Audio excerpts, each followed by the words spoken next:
Madame, monsieur, bonjour. Vous êtes de nouveau sur Canal 10, dans votre émission préférée, me dit-on, qui traite de vos traditions et de votre culture, mais dans l'esprit de ce qui est caché. Et nous avons une spécialiste du cachet qui révèle le cachet, en donnant du sens à ce cachet, en vous plaçant devant vos responsabilités. Elle n'a pas changé de nom, elle s'appelle Marie-Hélène Jacobé-Colli, docteur, que je salue. Bonjour, monsieur Nico voilà. Italique. Très bien. Docteur, la dernière fois, vous nous aviez, avec beaucoup de précision, expliqué les différences qui existaient entre, les superstitions, qui ne tiennent à rien, qui sont du vent et de la rumeur, allez, on va dire ça rapidement, la sorcellerie, qui est une chose que nous ne pratiquons pas ici, que nous ne défendons pas ici, dont nous ne faisons pas la promotion, mais qui vise à faire du mal aux gens. Oui. Nous voulons nous faire du bien, nous. Faire du bien, et c'est pas du mal à se faire du bien. Hein? Et vous nous disiez aussi qu'il y avait l'espace magico-religieux, oui. Qui était une rencontre, si je me souviens bien, entre deux logiques. Une logique un peu institutionnelle dominante, de la religion des dominants, et la religion de ceux qui étaient dominés, et qui, heureusement, se sont rencontrés ici pour créer une chose spécifique et lumineuse. Et ce qu'ils appellent le magico-religieux. Oui. J'ai bien appris ma leçon, vous voyez? Très très bien. Je suis comme les Guadeloupéens, je vous écoute avec beaucoup d'attention. Hein? D'accord. Oui. Et vous nous disiez que cette chose qu'on appelle magico-religieuse, hein, qui est un syncrétisme local spécifique, avait un lien avec l'école. Et là, ça m'a beaucoup étonné, et vous avez commencé à nous expliquer cela. Il faut continuer, parce que moi, je suis surpris que l'école de la République puisse avoir des rapports avec le magico-religieux. Il paraît que l'école de la République est tellement frileuse qu'elle a même peur des femmes voilées. Alors si elle a peur des femmes voilées, je suis étonné qu'elle puisse fricoter avec le magico-religieux. Donc, nous attendons ces questions-là. Voilà, c'est à vous. Oui, c'est à moi. Donc, bonjour aux téléspectateurs également. Et effectivement, le magico-religieux, vous l'avez bien défini, qui renvoie, on va parler de syncrétisme, oui. Syncrétisme entre religions. Donc, et effectivement, est-ce que l'école de la République a peur des femmes voilées?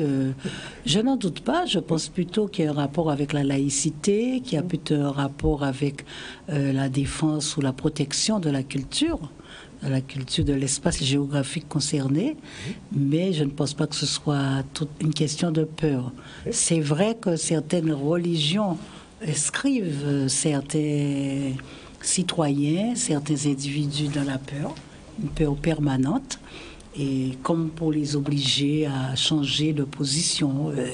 On a vu dans l'histoire que se faire baptiser préparer à mieux préparer son âme à retourner à l'espace d'origine, de naissance. On a vu aussi que beaucoup de conversions ont été conseillées parce que l'an 2000, on n'allait pas atteindre l'an 2000 et que si on voulait être inscrit dans ceux qui vont vivre la vie éternelle, il fallait se convertir. Donc, on retrouve beaucoup la peur. Si on rentre dans les détails, dans le cheminement, la peur est sans cesse présente. Et d'ailleurs, c'est pourquoi maintenant on travaille beaucoup sur les croyances limitantes. Oui. Et d'ailleurs, moi-même, j'en fais partie puisque je suis praticienne en Theta Healing. Et donc, effectivement, il est question de parler de cette présence, de cette culture cachée dans le milieu scolaire. Ce sont des faits de société, mais qu'on ne soupçonne pas en milieu scolaire, alors que c'en est le cas. Oui. Et donc, qu'est-ce qui se passe à travers mon livre, justement, on découvre bien la juxtaposition de ces deux mondes, la juxtaposition du monde magique et la juxtaposition avec celle du monde scolaire.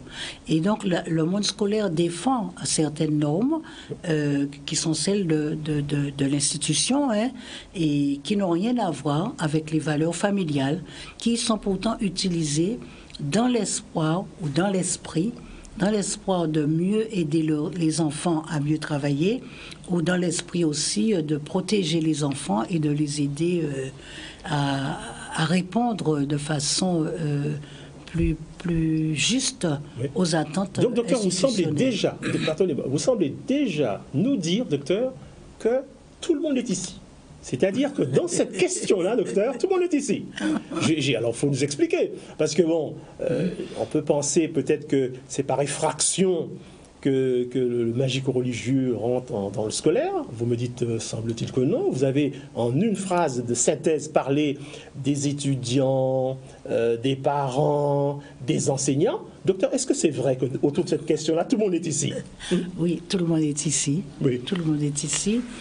Et alors, on pourrait citer des exemples, oui. Hein, parce que dans la dernière émission, j'en avais cité quelques-unes. Oui. Et donc, on pourrait poursuivre.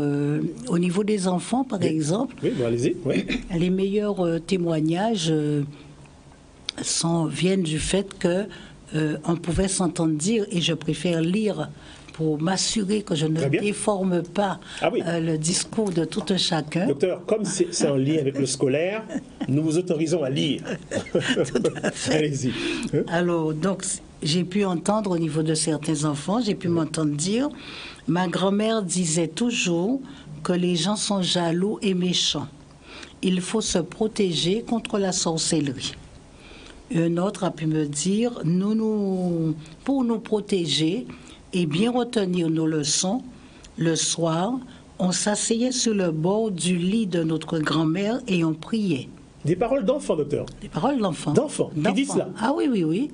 Et alors, un peu plus âgé, peut-être collège, j'ai pu entendre papa regardait des affaires, c'est lui qui m'empêche de travailler.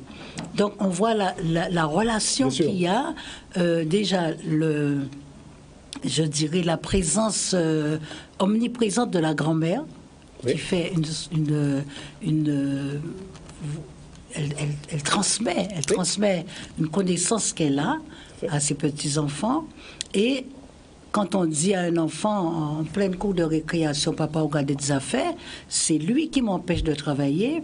Cela renvoie aux discours parentaux qui, quand les parents émettent, parce que les enfants répètent ce qu'ils entendent, souvent, ce que leur disent leurs parents. Bien sûr. Et méfie-toi de celui-là, ne prête pas tort. Enfin bref, on ne va pas dans les détails. On pourra trouver toutes ces précisions dans mon livre. Et on ne se rend pas compte comment, quelquefois, non seulement on touche l'enfant, mais on touche aussi un membre de la famille, qui est le père. Voilà. Donc ça peut causer des répercussions néfastes par rapport à l'enfant qui le dit, mais aussi par rapport à celui qui reçoit la parole. Alors, on ne va pas trop rentrer dans le détail parce que le temps, il nous faut dire l'essentiel. Bien sûr, oui. En ce qui concerne les parents, donc à travers ma recherche, bien sûr, j'ai interrogé tout ce monde. Alors, j'ai pu m'entendre dire, il faut toujours nettoyer la maison avec de l'eau de mer ou de l'ammoniac. Alors, ça veut dire qu'il y a des gens, et cela pour se protéger. Donc, cela veut dire qu'on conseille de nettoyer la maison avec de l'eau de mer, ou bien avec de l'ammoniac, ou alors avec les deux, pour se protéger. Ou encore, j'ai entendu, je prie beaucoup pour mon enfant, cela m'aide, et aide beaucoup mon enfant. Donc, vous voyez l'association prière, ce qu'on a associé à la magie et qui renvoie aux produits naturels. Hein. La mer, c'est un produit naturel. Au niveau des enseignants, parce que, bon, si on étudie un milieu, il faut savoir. Oui, tout à fait. Non, parce que, docteur, nos enfants qui répètent ce qu'ils entendent à la maison sur la protection nécessaire pour réussir. Je comprends. Les mamans, surtout, qui rêvent que leurs enfants soient tous polytechniciens, c'est normal, je comprends bien. Mais les enseignants, docteur. Alors, justement. Comment les enseignants? Alors, justement, les enseignants, c'est très intéressant parce qu'il ne faut pas perdre de vue qu'un enseignant est avant tout rationnel. Oui, d'accord? c'est pour ça. Et, Ouais. et là aussi, nous sommes là pour dire qu'on peut comprendre qu'à un moment donné, un enfant qui dit moi, je suis habité par un esprit, ma maman m'a dit que je suis endiablé, des paroles de ce genre, parce que ce sont des discours que les enfants tiennent. D'accord. Et on ignore, on fait semblant de ne pas écouter, on fait semblant de ne pas entendre plutôt. Et quelquefois, vous avez des enseignants qui peuvent réagir en disant, mais arrête, cesse de raconter des bêtises, tu fais que ça. Oui. Hein? Donc, en fin de compte, on enfonce davantage un enfant qui est déjà souffrant. Tout à fait. Et à la limite, on met un doute dans la tête de l'enfant par rapport à ses parents, par rapport à son papa, sa maman, qui met comme ma maman raconte des bêtises, mais c'est papa qui m'a dit ça, enfin bref. Mais on ne mesure pas toutes ces répercussions possibles. Donc j'entre dans les détails aussi dans le livre. Et un autre collègue m'avait dit aussi, il y a une période où j'étais malade. Des collègues et amis sont venus chez moi pour prier en faisant brûler de l'encens. Donc, l'enseignant qui est avant tout rationnel, ou qui par exemple, veut montrer qu'il veut accompagner, mais s'il utilise l'encens, mais il faut qu'il y ait la prière. Parce que s'il n'y a pas la prière, on fait de la sorcellerie. On l'avait vu lorsque nous avions parlé de l'encens. D'accord? Un autre enseignant pourra dire, je ne fais pas ces magies-là. Vous voyez, le mot magie revient, mais on peut s'organiser pour une promotion. Donc, c'est intéressant de savoir qu'est-ce qu'il y a derrière la partie de on peut s'organiser, tout à fait, pour avoir une promotion. Alors, on aura aussi des réponses dans le livre, et donc on ne peut pas rentrer. C'est-à-dire que là, il fallait quand même entendre quelques discours qui sont tenus dans le milieu scolaire, et je n'ai même pas parlé des acteurs qui sont tout autour, les ATSEM par exemple, qui ont une autre appellation, pardon, excusez-moi, actuellement, mais tous ceux qui sont dans le milieu scolaire ont un mot à dire autour de ce qui renvoie aux magico-religieux et qui souvent permet, quand on échange avec eux, de voir qu'ils font l'amalgame, quelquefois, entre tous ces qualificatifs que vous avez énumérés en début d'émission. D'accord. Alors, docteur, vous avez fait le point sur ces questions-là, quand même. Hein? Alors, le point, mais j'aimerais quand même dire... Oui, j'entends le point, parce que nous parlons rapidement en Canal 10, mais derrière cela, il y a le livre écrit par vous là-dessus. Hein, quand même. Il y a le livre. Il y a le livre qui est dessus. Le fonctionnement scolaire à l'épreuve du magico-religieux. D'accord. Oui, oui. Et je voudrais ajouter que, en dehors de ces personnes du monde scolaire, j'ai aussi interrogé des gadettes affaires. Pourquoi? Parce que quand je faisais ma recherche, beaucoup m'ont dit, mais tu rates quelque chose si tu ne rencontres pas ces gens-là, si tu n'échanges pas. Il faut savoir s'il y a des enseignants qui vont chez eux, qu'est-ce que les enseignants demandent, et les parents, voilà. Et je me suis dit à un moment donné, puisque j'étais un peu coincée effectivement au niveau de la recherche, et j'ai senti que c'était nécessaire de le faire. Donc, ce que j'ai fait, j'ai participé à un festival de la voyance à Cannes en 2000-2001. Et j'ai rencontré, effectivement, dans cet espace, il y avait des personnes qui faisaient des séances, qui se présentaient sans se cacher, comme étant des voyants, des gadettes affaires, voilà. Donc, j'ai repéré les Guadeloupéens qui m'intéressaient parce que, à mon retour en Guadeloupe, c'est ceux-là que j'aurais pu rencontrer. Et effectivement, sur certains qui m'ont donné rendez-vous, il y en a 2 qui n'ont jamais répondu à la demande. Et j'ai pu relever ce que 2 d'entre eux m'ont dit. Il y a un qui m'avait dit, comme quoi de ne pas rêver, quoi, que tout le monde vient dans cet espace-là, et qui m'a dit, je reçois des enseignants de tout niveau, même ceux du collège et du lycée. D'accord, très bien. Un autre m'a dit, vous savez, j'ai eu à aider un professeur de lycée qui sortait avec un de ses élèves. Waouh! Mon Dieu. Donc, vous voyez, là aussi, j'ai eu des réponses du milieu scolaire, mais par quelqu'un, ou des personnes plutôt, qui ne sont pas du milieu scolaire. D'accord. Donc, ces réalités de la vie sont en plein dans l'espace scolaire. Tout à fait. Et chacun tente de se débrouiller un peu face à cela, avec ses ressorts respectifs. Bon, c'est vrai qu'il ferait bien de vous écouter, hein, pour mettre de l'ordre un peu dans ces affaires-là, pour ne pas tout mélanger. Ah oui, surtout. Ouais, surtout. ouais. Parce que votre livre, docteur, il est... Attendez, je l'ai. Attendez, bon. Je vais le montrer à nouveau. Hein. Voilà. Ouais, je ne sais pas si on le voit bien. Hein. Je ne sais pas si on le voit. Mais je ne sais pas. Redonnez-moi le titre. Ouais. Alors, le fonctionnement scolaire à l'épreuve du magico-religieux. Et c'est en sous-titre, c'est la question du sens d'une réalité culturelle dans le contexte guadeloupéen. Parce que je pense que ça peut être un outil. Ça peut être un outil pour tous, parce que comme tout le monde est ici autour de cette question-là, un sachant qui a traversé cette question-là, il faut le lire. On est d'accord, on n'est pas d'accord, mais ça alimente la pensée, ça présente un premier ordre, un ordre de la chose sur laquelle on peut réagir. Parce que, docteur, vous me disiez une chose intéressante, je n'ai pas fait attention à ça. En créole, quand on dit magie, ça veut dire c'est n'importe quoi. Hein? Magie, c'est macaquerie, magie. C'est magie. Oui. Et je vous, par contre, je savais que quand on dit science, c'est peut-être ça la magie.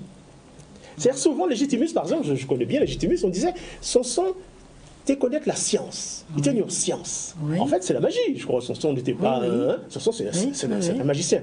Bon, donc ça veut dire déjà, on tente de cacher même le sens des choses, le mot des choses. Non seulement les pratiques sont cachées, mais les appellations même semblent être cachées. Et ça, c'est une tactique. La lecture du livre va mettre de l'ordre là-dedans, hein, pour expliquer aux gens ce qu'est la superstition, ce qu'est la sorcellerie, ce qu'est la magie, ce qu'est le religieux et ce qu'est le magico-religieux. Non, vraiment, c'est bien. Le Guadeloupéen, le livre, lisez-le. Hein, même si vous n'êtes pas d'accord avec tout, il faut le lire. Oui, mais et le débat est ouvert. Hein? Oui, c'est justement pour ouvrir le débat, puisque nous ne sommes pas dogmatiques dans notre manière de faire. Nous transmettons ce que nous savons, ce que nous pensons maîtriser, et chacun a le droit de prendre du recul en toute conscience. Il ne faut pas oublier que nous sommes dans le domaine des croyances. Hein.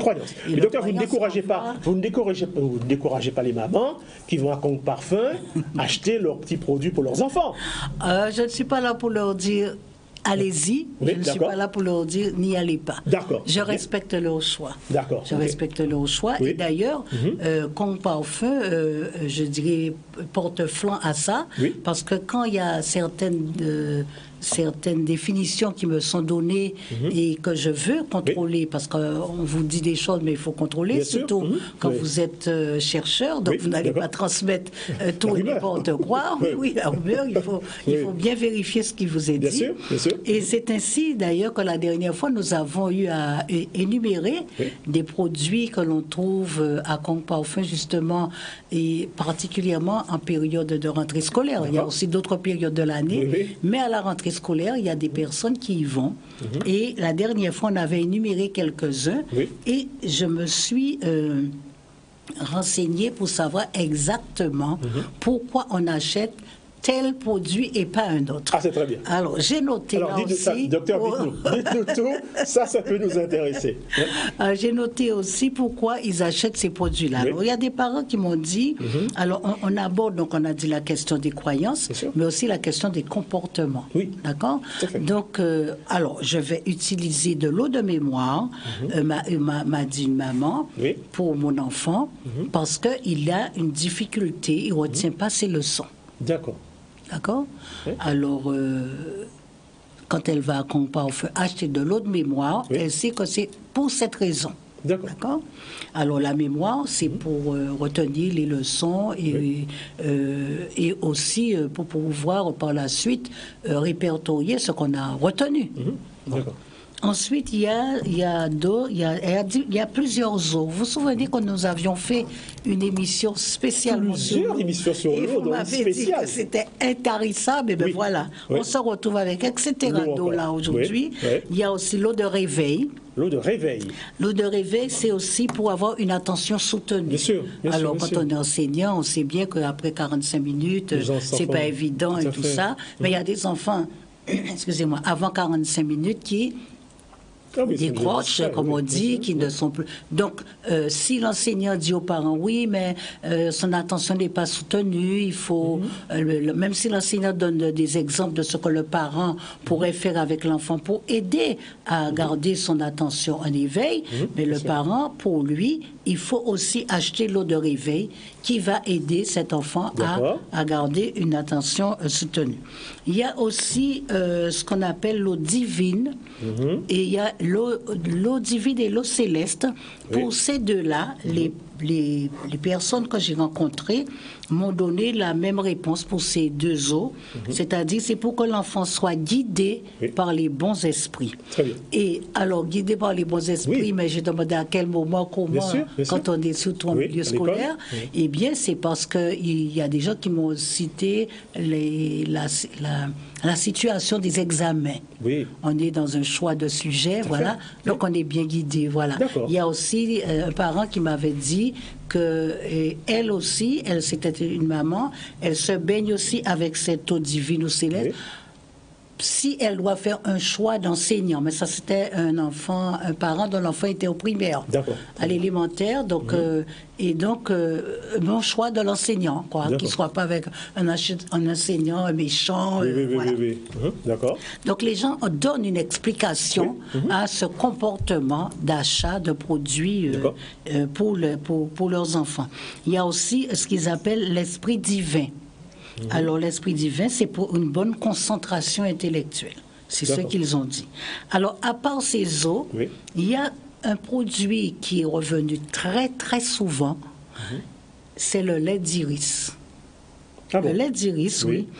Et donc, alors les réponses sont les suivantes. Pour être bien vu et apprécié par l'enseignant. Mais j'ai rencontré aussi des enseignants parce qu'au fur et à mesure, puisque c'est un sujet qui est de moins en moins tabou, parce qu'on comprend mieux pourquoi le magico-religieux est utilisé et dans quel contexte, donc les langues se délient de plus en plus. Et il y a beaucoup d'enseignants qui m'ont parlé du lait d'iris, à savoir que, par exemple, s'ils veulent être bien vus par leur chef hiérarchique. Voilà. Très bien. En tout cas, docteur, je retiens les enseignements de base que vous communiquez ici. On est dans des gens qui veulent faire du bien. Ah oui, ils veulent du bien, qui veulent se protéger, enfants, ils veulent aller de l'avant. Oui, bien sûr. On n'a aucun moment on a énuméré que c'était pour tuer le voisin. On n'est pas dans la poupée avec l'aiguille qu'on veut piquer. Non, on n'y est pas là-dedans. On n'y est pas. Bon. Et je me rappelle, vous nous disiez aussi il y a quelques semaines que peut-être que l'eau a de la mémoire et qu'elle se souvient. Et si l'eau a de la mémoire, peut-être qu'elle commence par se rappeler de l'intention, quand même, qui est chargée. Parce que c'est la raison pour laquelle je disais tout à l'heure de ne pas oublier que nous sommes dans le domaine de la croyance. Et que c'est l'effet, alors c'est très important ce que je vais dire, c'est l'effet de la force de la croyance qui va conduire aux effets des croyances. Parfait. Parce que les croyances, ce sont les pratiques. Oui, on est d'accord. Et je voulais aussi ajouter ce qu'on trouve également à Conque-Parfum et qui fait bien le lien avec le magico-religieux, c'est qu'on va aussi trouver des prières. Et on avait dit la dernière fois, prière de Notre-Dame de délivrance, Notre-Dame de lumière, donc des femmes. Vous voyez. Il y a aussi la prière de l'étudiant. Et il y a aussi la prière de Saint-Matthieu. Il y a un parent qui m'a dit, c'est pour que l'enfant soit assidu à son travail, parce que tout le temps, il fallait dire à l'enfant, est-ce que tu as fêté le soir, est-ce qu'on fait, bref. Donc, et c'est ainsi que, mais tout cela, j'en parle dans mon livre. Tout à fait. J'en parle dans mon livre. C'est à lire, docteur. Il faut lire ce livre-là. Oui, de toute façon, je vais... Alors, la date me... Oui, le 5 octobre, je serai en session de dédicace à la librairie Laramure au Moule. Le 5 octobre. Quand ça, le 5 octobre, c'est un samedi. Oui, c'est samedi, de 10h à 13h. D'accord, très bien. Nous avons pris date, le 5 octobre, à Laramure. Je compte sur vous, même si vous avez déjà acheté le livre. Non, j'ai acheté le livre, docteur, je l'ai acheté. Oui, mais vous viendrez... Avec plaisir. Vous viendrez me soutenir. Docteur Conque-Parfum ne fait pas encore de dédicace du livre. Alors, c'est prévu. J'ai posé la question, mais on va, si c'est le cas un jour, nous dirons la date également ici. Très bien. Docteur, docteur, je pense que, et je pense que vous pourrez conclure là-dessus, que l'institution ne peut pas faire l'impasse de tout cela. Elle ne peut pas faire l'impasse du fait qu'en son sein même, cette problématique est vivante et qu'elle doit la prendre en compte. Mais est-ce qu'on peut aller plus loin? Est-ce qu'on peut imaginer quelque chose de plus structurel, de plus organisé pour prendre en compte cela. Alors, effectivement, il faut dire que l'institution a quand même porté un regard là-dessus, Oui. et parce que j'ai eu à mettre en place, dans le cadre des langues et cultures régionales, des sessions de travail avec des enseignants sur la présence du magico-religieux, cette culture cachée en milieu scolaire. Mais il serait bien également de poursuivre ce travail. D'ailleurs, il y a deux inspecteurs d'académie qui en ont parlé. Il y a l'inspecteur Anémie Osek et aussi, oulala, j'oublie l'autre, qui en ont parlé, qui ont dit que dorénavant, il faut tenir compte de ces situations en milieu scolaire et je pense que le travail se poursuit et nous pourrons en parler une autre fois si c'est nécessaire. Docteur, merci. Nous sommes arrivés au bout de l'affaire. Oui, on se revoit quand, docteur? Alors, on se revoit dans 15 jours, c'est-à-dire le 13 octobre 2019. Et le thème est caché? Le thème de notre échange est caché lui aussi? Il est caché pour le moment. On le saura. Merci beaucoup. Chers amis, continuez chez vous le débat et merci de m'avoir suivi. À bientôt.